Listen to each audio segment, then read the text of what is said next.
Ako at ang Ama ay iisa. Yan po ang sinabi mismo ni Jesus na mababasa sa 1:30. Ang tanong, literal po ba na iisa si Jehovah at si Jesus ayon sa pagkakatukoy ni Jesus? Ang sagot, hindi po literal na iisa si Jehovah at si Jesus. Ayon kay Jesus na mababasa naman sa talatang 38, ito po ang kanyang sinabi. Pero kung ginagawa ko iyon, kahit na hindi kayo naniniwala sa akin, maniwala kayo sa mga gawa para malaman ninyo at patuloy ninyong malaman na ang Ama ay kaisa ko at ako ay kaisa ng Ama. Malinaw po ayon kay Jesus din mismo na siya ay kaisa ng Ama at ang Ama na si Jehovah ay kaisa lang din naman niya.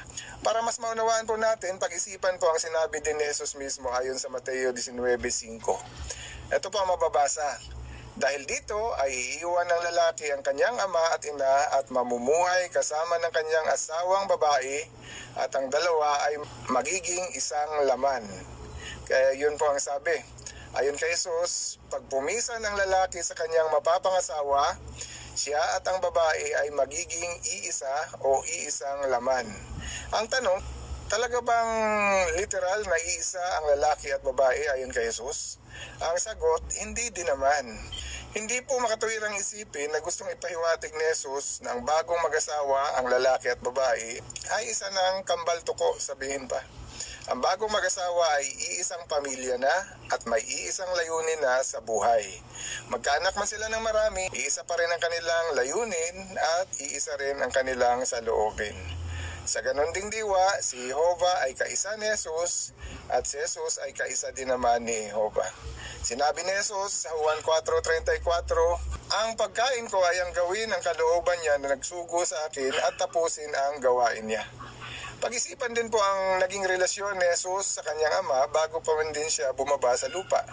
Basahin po natin ang Juan 1:18. Sinabi po ni Jesus, walang taong nakakita sa Diyos kailanman. Ang kaisa-isang anak na tulad Diyos at nasa tabi ng Ama ang nakapagpapaliwanag kung sino ang Ama.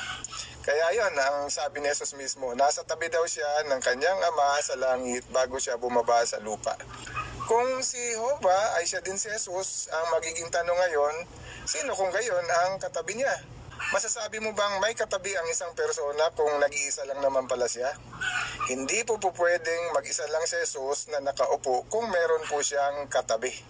Ang totoo, sinabi ni Jesus na nasa tabi siya ng kanyang ama dahil dalawang magkaibang persona po sila ng kanyang ama na si Jehovah, subalit nakaupong magkatabi. Pansinin na sinabi din ni Jesus, walang taong nakakita sa Diyos kailanman. Ano pong ibig sabihin? Ibig sabihin kahit minsan, kahit isang beses, noon pa man, at magpakailanman ay hindi po nakita ng tao si Jehovah.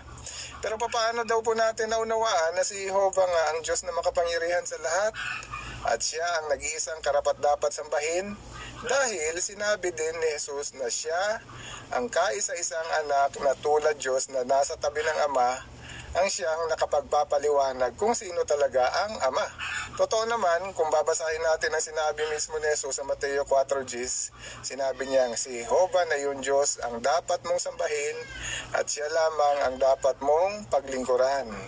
Kaya malinaw po, si Jesus na mismo ang nagsabi, si Jehovah lang daw ang dapat sambahin at siya lang daw ang dapat paglingkuran. Pero sinabi ni Jesus, walang taong nakakita sa Diyos kailanman.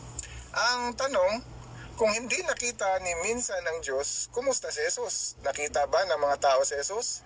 Ito po ang mababasa natin sa unang Korinto 15:6 tungkol kay Jesus.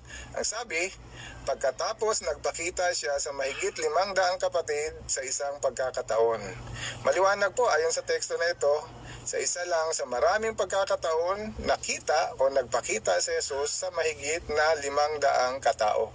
Kaya ang tanong po, kung sinabi ni Jesus na walang nakakita sa Diyos kailanman, at sa kabilang banda si Jesus naman ay nakita ng daan-daang mga lingkod niya, makatuwiran bang isipin na si Jesus nga ang Diyos na makapangyarihan sa lahat na hindi kailanman nakita? Kung sasabihin mo pa rin na si Jesus nga ang Diyos na hindi nakita, ang Diyos na makapangyarihan sa lahat, magiging kasinungalingan naman ang sinabi niyang walang taong nakakita sa Diyos. Pero siguradong hindi po nagsisinungaling si Jesus.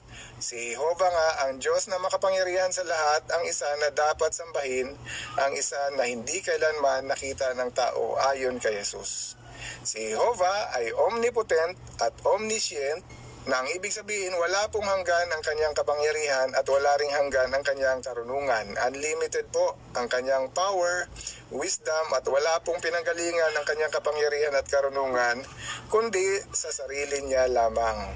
Kaya hindi po kapit sa kanya ang sinasabi na nagkaroon ka lang ng kapangyarihan at karunungan dahil may nagbigay sa iyo. Mababasa sa Genesis 17:1 na sinabi mismo ni Jehovah kay Abraham, "Ako ang Diyos na makapangyarihan sa lahat." Kaya ang lahat ng kapangyarihan sa buong universo ay nagmula po kay Jehovah mismo. Samantalang si Jesus, ang sabi niya sa Mateo 28:18 na ang kanyang otoridad ay ibinigay lang sa kanya ng kanyang Ama. At ang kanyang Ama ay mas dakila sa kanya ayon din kay Jesus mismo sa Juan 14:28. Kaya wala pong pasimula ang Diyos at yun po ang mababasa natin sa awit 90, mga talatang 1 at 2. Na ang Diyos na Jehovah ay mula sa panahong walang pasimula hanggang sa panahong walang wakas. Pero ang salita, si Jesucristo, ay may pasimula at siya ang pasimula ng paglalang ng Diyos ayon sa Apokalipsis 3:14 at siya din naman ay nilalang ng Diyos ayon sa Colosas 1:15.